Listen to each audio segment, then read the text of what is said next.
ಎಲ್ಲರಿಗೂ ನಮಸ್ಕಾರ ಸ್ನೇಹಿತರೆ. ಪಿತೃಪಕ್ಷವು ಸೆಪ್ಟೆಂಬರ್ 7ರಿಂದ ಆರಂಭವಾಗಿದೆ. ಮಹಾಲಯ ಅಮಾವಾಸ್ಯೆ ಪಿತೃಪಕ್ಷದ ಕೊನೆಯ ದಿನವಾಗಿದ್ದು, ಇದರ ಜೊತೆಗೆ ಈ ವರ್ಷದ ಕೊನೆಯ ಸೂರ್ಯಗ್ರಹಣವೂ ಕೂಡ ಅದೇ ದಿನ ಸಂಭವಿಸಲಿದೆ.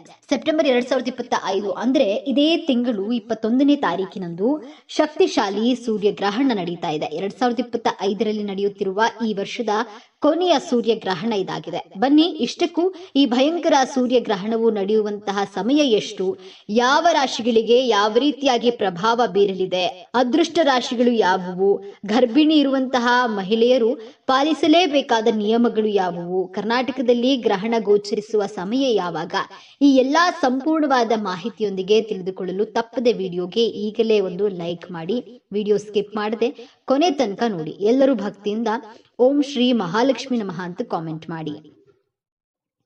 ಪಿತೃಪಕ್ಷದ ಕೊನೆಯ ದಿನದಂದು ಶ್ರಾದ್ದ ಮಾಡುವುದು ಹೇಗೆ? ಪಿತೃಪಕ್ಷದ ಕೊನೆಯ ದಿನ ಮಹಾಲಯ ಅಮಾವಾಸ್ಯೆ. ಇದು ಪಿತೃಪಕ್ಷದ ಕೊನೆಯ ದಿನ. ಈ ವರ್ಷದ ಕೊನೆಯ ಗ್ರಹಣ ಈ ದಿನದಂದು ಸಂಭವಿಸಲಿದೆ. ವರ್ಷದ ಕೊನೆಯ ಗ್ರಹಣ ಸೂರ್ಯಗ್ರಹಣವಾಗಿರುತ್ತದೆ. ಮಹಾಲಯ ಅಮಾವಾಸ್ಯೆಯ ದಿನದಂದು ಸೂರ್ಯಗ್ರಹಣವು ಭಾರತಕ್ಕೆ ಗೋಚರಿಸುವುದಿಲ್ಲ. ಭಾರತೀಯ ಕಾಲಮಾನ ಪ್ರಕಾರ ಈ ಗ್ರಹಣವು ರಾತ್ರಿ 11 ಗಂಟೆಗೆ ಸಂಭವಿಸುತ್ತದೆ. ಇದರ ಸೂತಕ ಅವಧಿಯು 12 ಗಂಟೆಗಳ ಮೊದಲು ಆರಂಭವಾಗುತ್ತದೆ. ಅಂದ್ರೆ ಸೂತಕ ಅವಧಿಯು ಬೆಳಗ್ಗೆ 11 ಗಂಟೆಯಿಂದ ಪ್ರಾರಂಭವಾಗುತ್ತದೆ.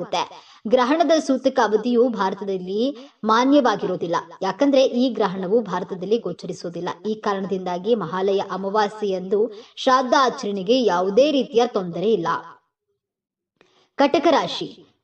ಈ ಸೂರ್ಯಗ್ರಹಣವು ಕಟಕ ರಾಶಿ ಚಕ್ರದ ಜನರಿಗೆ ತುಂಬಾ ಶುಭವಾಗಿರಲಿದೆ. ಈ ಸಮಯದಲ್ಲಿ ಕರ್ಕಾಟಕ ರಾಶಿ ಚಕ್ರದ ಜನರು ಹೊಸ ಮನೆ ಅಥವಾ ವಾಹನವನ್ನ ಖರೀದಿಸಬಹುದು. ಇದರೊಂದಿಗೆ ನಿಮ್ಮ ವೃತ್ತಿ ಜೀವನದಲ್ಲಿ ಹೊಸ ನಿರ್ದೇಶನ ಮತ್ತು ಯಶಸ್ಸಿನ ಅವಕಾಶಗಳನ್ನ ಸಹ ನೀವು ಪಡೆಯಬಹುದು. ಕುಟುಂಬದಲ್ಲಿ ಸಂತೋಷ ಮತ್ತು ಶಾಂತಿಯ ವಾತಾವರಣವಿರುತ್ತೆ ಮತ್ತು ಮಾನಸಿಕ ಒತ್ತಡದಿಂದ ಮುಕ್ತಿ ಪಡೆಯಬಹುದು. ಸಂಬಂಧಗಳಲ್ಲಿನ ಅಂತರವು ಕೊನೆಗೊಳ್ಳಬಹುದು.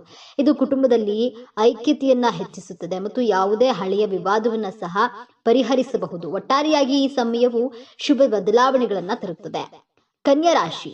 ಕನ್ಯಾ ರಾಶಿ ಚಕ್ರದ ಜನರಿಗೆ ಈ ಸೂರ್ಯಗ್ರಹಣವು ತುಂಬಾ ಪ್ರಯೋಜನಕಾರಿ ಎಂದು ಸಾಬೀತುಪಡಿಸಲಿದೆ. ಈ ಅವಧಿಯಲ್ಲಿ ಆರ್ಥಿಕ ಲಾಭದ ಸಾಧ್ಯತೆಗಳು ಬಲವಾಗಿರುತ್ತದೆ. ನೀವು ಈ ಹಿಂದೆ ಎಲ್ಲೋ ಹೂಡಿಕೆ ಮಾಡಿದ್ರೆ ಈ ಸಮಯದಲ್ಲಿ ಉತ್ತಮ ಲಾಭ ಪಡೆಯಬಹುದು. ಸಮಾಜದಲ್ಲಿ ನಿಮ್ಮ ಖ್ಯಾತಿ ಮತ್ತು ಗೌರವ ಹೆಚ್ಚಾಗುತ್ತೆ. ಇದು ನಿಮ್ಮ ಆತ್ಮವಿಶ್ವಾಸವನ್ನ ಹೆಚ್ಚಿಸುತ್ತದೆ. ಕುಟುಂಬದಲ್ಲಿ ಕೆಲವು ಒಳ್ಳೆಯ ಸುದ್ದಿಗಳನ್ನ ಪಡೆಯುವ ಸಾಧ್ಯತೆ ಇದೆ. ಇದಲ್ಲದೆ ಈ ಸಮಯದಲ್ಲಿ ನೀವು ಭೌತಿಕ ಐಷಾರಾಮಿಗಳಿಗೆ ಖರ್ಚು ಮಾಡಲು ನಿರ್ಧರಿಸಬಹುದು ಮತ್ತು ದೊಡ್ಡ ಮೊತ್ತದ ಹಣವು ನಿಮ್ಮ ಕೈಗೆ ಸೇರಬಹುದು. ಇದು ನಿಮ್ಮ ಆರ್ಥಿಕ ಸ್ಥಿತಿಯನ್ನ ಮತ್ತಷ್ಟು ಸುಧಾರಿಸುತ್ತದೆ. ತುಲಾ ರಾಶಿ. ಈ ಸಮಯದಲ್ಲಿ ತುಲಾ ರಾಶಿ ಚಕ್ರದ ಜನರಿಗೆ ಈ ಸಮಯವು ಆರ್ಥಿಕ ದೃಷ್ಟಿಕೋನದಿಂದ ಉತ್ತಮವಾಗಿರುತ್ತೆ. ನೀವು ಆರ್ಥಿಕ ತೊಂದರೆಗಳನ್ನ ಎದುರಿಸ್ತಾ ಇದ್ರೆ ಈ ಸಮಸ್ಯೆ ಈಗ ಕೊನೆಗೊಳ್ಳಬಹುದು. ಈ ಸಮಯದಲ್ಲಿ ನೀವು ಹೊಸ ಮೂಲಗಳಿಂದ ಆರ್ಥಿಕ ಲಾಭಗಳನ್ನ ಪಡೆಯಬಹುದು. ಈ ಸಮಯದಲ್ಲಿ ಉದ್ಯೋಗಿಗಳಿಗೆ ತುಂಬಾ ಶುಭವಾಗಿರುತ್ತದೆ. ಯಾಕಂದ್ರೆ ಬಡ್ತಿಯ ಸಾಧ್ಯತೆಗಳಿವೆ. ಮನೆಯಲ್ಲಿ ಕೆಲವು ಶುಭ ಕಾರ್ಯಗಳು ನಡೆಯಬಹುದು. ಇದು ಕುಟುಂಬದಲ್ಲಿ ಸಂತೋಷದ ವಾತಾವರಣವನ್ನ ಸೃಷ್ಟಿಸುತ್ತದೆ. ದುರ್ಗಾ ದೇವಿಯ ಆಶೀರ್ವಾದದಿಂದ ನಿಮ್ಮ ಆತ್ಮವಿಶ್ವಾಸ ಹೆಚ್ಚಾಗುತ್ತದೆ ಮತ್ತು ಯಾವುದೇ ಹಳೆಯ ಮಾನಸಿಕ ಸಮಸ್ಯೆಯಿಂದ ಪರಿಹಾರ ಪಡೆಯಬಹುದು. ಜೀವನದಲ್ಲಿ ಶಕ್ತಿ ಮತ್ತು ಉತ್ಸಾಹ ಹೆಚ್ಚಾಗಲಿದೆ. ತುಲಾ ರಾಶಿಯವರಿಗೆ ಶುಭವಾಗಲಿದೆ. ನೀವು ಉತ್ಸಾಹದಿಂದ ಕೂಡಿರುವಿರಿ. ಲಕ್ಷ್ಮೀ ದೇವಿಯ ಕೃಪೆಯಿಂದ ನೀವು ಹೆಚ್ಚು ಹಣವನ್ನ ಗಳಿಸುವಿರಿ ಮತ್ತು ನಿಮ್ಮ ಗುರಿಯನ್ನ ತಲುಪಲು ಶ್ರಮಿಸುವಿರಿ. ನೀವು ಹೊಸ ವಾಹನ ಮತ್ತು ಆಸ್ತಿಯನ್ನು ಖರೀದಿಸಬಹುದು. ಗಂಡನ ಮನೆಯವರೊಂದಿಗೆ ಉತ್ತಮ ಸಂಬಂಧವನ್ನ ಹೊಂದುವಿರಿ. ಕೆಲಸ ಮತ್ತು ವ್ಯಾಪಾರದಲ್ಲಿ ತೊಡಗಿದ್ದವರಿಗೆ ಯಶಸ್ಸು ಲಭಿಸುವುದು ಮತ್ತು ನಿಮ್ಮ ಗೌರವ ಹಾಗೂ ಖ್ಯಾತಿ ಹೆಚ್ಚಾಗುವುದು. ಸಂಗಾತಿಯಿಂದ ಉತ್ತಮ ಬೆಂಬಲ ಪಡೆಯುವಿರಿ ಮತ್ತು ನೀವು ಒಟ್ಟಿಗೆ ಹೊರ ಸುತ್ತಾಡಲು ಹೋಗಬಹುದು. ಮಕರ ರಾಶಿ. ಮಕರ ರಾಶಿಯವರಿಗೆ ಸೂರ್ಯಗ್ರಹಣವು ವೃತ್ತಿ ಜೀವನದ ಕ್ಷೇತ್ರದಲ್ಲಿ ಉತ್ತಮ ಯಶಸ್ಸನ್ನ ತರಬಹುದು. ಉದ್ಯೋಗ ಅಥವಾ ವ್ಯವಹಾರಕ್ಕೆ ಸಂಬಂಧಿಸಿದ ಯಾವುದೇ ಚಿಂತೆಗಳು ಕೊನೆಗೊಳ್ಳಬಹುದು. ಯಾಕಂದ್ರೆ ಹೊಸ ಅವಕಾಶಗಳು ನಿಮ್ಮ ದಾರಿಗೆ ಬರಬಹುದು. ಈ ಸಮಯದಲ್ಲಿ ನೀವು ಹತ್ತಿರವಿರುವ ಜನರು ನಿಮ್ಮನ್ನ ಬೆಂಬಲಿಸ್ತಾರೆ ಮತ್ತು ಈ ಸಮಯದಲ್ಲಿ ನೀವು ಸಹಾಯ ಪಡೆಯಬಹುದು. ಇದರೊಂದಿಗೆ ದಾಂಪತ್ಯದಲ್ಲಿಯೂ ಕೂಡ ಸಂತೋಷ ಇರುತ್ತದೆ ಮತ್ತು ಉದ್ಯೋಗವನ್ನ ಹುಡುಕುತ್ತಿದ್ದವರಿಗೆ ಅಪೇಕ್ಷಿತ ಉದ್ಯೋಗ ಸಿಗಬಹುದು. ನೀವು ಧಾರ್ಮಿಕ ಚಟುವಟಿಕೆಗಳಲ್ಲಿ ಆಸಕ್ತಿಯನ್ನು ಹೊಂದಿದ್ರೆ ಈ ಸಮಯದಲ್ಲಿ ನೀವು ಆ ಚಟುವಟಿಕೆಗಳಲ್ಲಿಯೂ ಭಾಗವಹಿಸಬಹುದು. ಮಿಥುನ ರಾಶಿ. ಈ ರಾಶಿಯ ಲಗ್ನ ಮನೆಯಲ್ಲಿ ಗಜಲಕ್ಷ್ಮಿ ರಾಜಯೋಗವು ರೂಪುಗೊಳ್ತಿದೆ. ಅಂತಹ ಪರಿಸ್ಥಿತಿಯಲ್ಲಿ ಮಿಥುನ ರಾಶಿಯ ಜನರು ಬಹಳಷ್ಟು ಪ್ರಯೋಜನಗಳನ್ನು ಪಡೆಯಬಹುದು. ಬಹುಕಾಲದಿಂದ ಬಾಕಿ ಉಳಿದಿರುವ ಕೆಲಸಗಳನ್ನ ಪೂರ್ಣಗೊಳಿಸಬಹುದು. ಇದರೊಂದಿಗೆ ಮಗುವನ್ನ ಹೊಂದುವ ಬಯಕೆಯನ್ನ ಈಡೇರಿಸಿಕೊಳ್ಳಬಹುದು. ಈ ಅವಧಿಯು ವಿದ್ಯಾರ್ಥಿಗಳಿಗೆ ತುಂಬಾ ಒಳ್ಳೆಯದು. ಉನ್ನತ ಶಿಕ್ಷಣ ಪಡೆಯುವ ಕನಸು ನನಸಾಗಬಹುದು. ಇದರೊಂದಿಗೆ ಸ್ಪರ್ಧಾತ್ಮಕ ಪರೀಕ್ಷೆಗಳಿಗೆ ತಯಾರಿ ನಡೆಸುವವರು ಯಶಸ್ಸನ್ನ ಪಡೆಯಬಹುದು. ವ್ಯವಹಾರದಲ್ಲಿ ಪ್ರಗತಿ ಬಲವಾದ ಅವಕಾಶಗಳಿವೆ.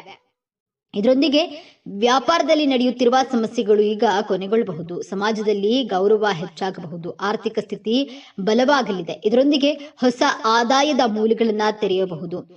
ಆರೋಗ್ಯ ಸಂಬಂಧಿ ಸಮಸ್ಯೆಗಳಿಂದ ಮುಕ್ತಿಯನ್ನ ಪಡೆಯಬಹುದು. ರಾಜಯೋಗ ಮಿಥುನ ರಾಶಿಯ 11ನೇ ಮನೆಯಲ್ಲಿ ರೂಪುಗೊಳ್ಳುತ್ತಿದೆ. ಹೀಗಾಗಿ ಈ ರಾಶಿಯವರು ಆದಾಯದಲ್ಲಿ ಉತ್ತಮ ಏರಿಕೆ ಕಾಣ್ತಾರೆ. ಉದ್ಯಮಿಗಳಿದ್ರೆ ಉತ್ತಮ ಲಾಭ ಮತ್ತು ಯಶಸ್ಸನ್ನ ಪಡೆಯುವ ಸಾಧ್ಯತೆ ಇದೆ. ಮುಖ್ಯವಾಗಿ ಹೆಚ್ಚು ಹಣವನ್ನ ಗಳಿಸೋದ್ರ ಜೊತೆಗೆ ನೀವು ಅದನ್ನ ಉಳಿಸಬಹುದು. ಹೂಡಿಕೆ ಮಾಡಿದ್ರೆ ಅದರಿಂದ ಉತ್ತಮ ಲಾಭ ಕೂಡ ಸಿಗಲಿದೆ. ಷೇರು ಮಾರುಕಟ್ಟೆ, ಲಾಟರಿ ಇತ್ಯಾದಿಗಳಲ್ಲಿ ಹೆಚ್ಚಿನ ಲಾಭವನ್ನು ನೀವು ಪಡೆಯುವಿರಿ. ಕುಂಭರಾಶಿ.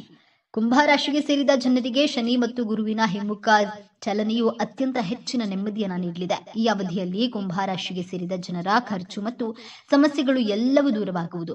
ಗುರು ಮತ್ತು ಶನಿಯ ಹಿಮ್ಮುಖ ಚಲನೆಯಿಂದಾಗಿ ನಿಮ್ಮ ಜೇಬು ಯಾವಾಗಲೂ ತುಂಬಿರುವುದು ಮತ್ತು ನಿಮ್ಮ ಮನಸ್ಸಿನಲ್ಲಿನ ಸಮಸ್ಯೆಗಳು ದೂರವಾಗಿ ನೀವು ಆರಾಮವಾಗಿರುವಿರಿ.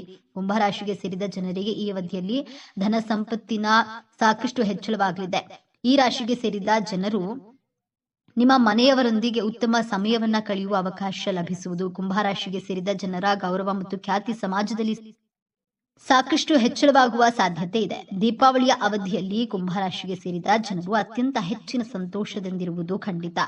ವೃತ್ತಿ ಜೀವನದ ವಿಷಯಕ್ಕೆ ಬಂದಾಗ ನಿಮ್ಮ ಜೀವನವನ್ನ ಸುಧಾರಿಸಲು ಮತ್ತು ಉದ್ಯೋಗ ತೃಪ್ತಿಯನ್ನ ಪಡೆಯಲು ನೀವು ವೃತ್ತಿ ಜೀವನವನ್ನ ಬದಲಾಯಿಸಲು ನಿರ್ಧರಿಸಬಹುದು. ಆದರೆ ಈ ಸಮಯದಲ್ಲಿ ವೃತ್ತಿ ಜೀವನದ ಬದಲಾವಣೆಗಳನ್ನ ತಪ್ಪಿಸುವುದು ಉತ್ತಮ, ಯಾಕಂದ್ರೆ ಅದು ಫಲಪ್ರದವಾಗಿಲ್ಲ. ಸಾಮಾಜಿಕ ಜೀವನದಲ್ಲಿ ಮತ್ತು ಸ್ನೇಹಿತರೊಂದಿಗಿನ ಸಂಬಂಧಗಳಲ್ಲಿ ಕೆಲವು ಏರಿಳಿತಗಳು ಇರಬಹುದು.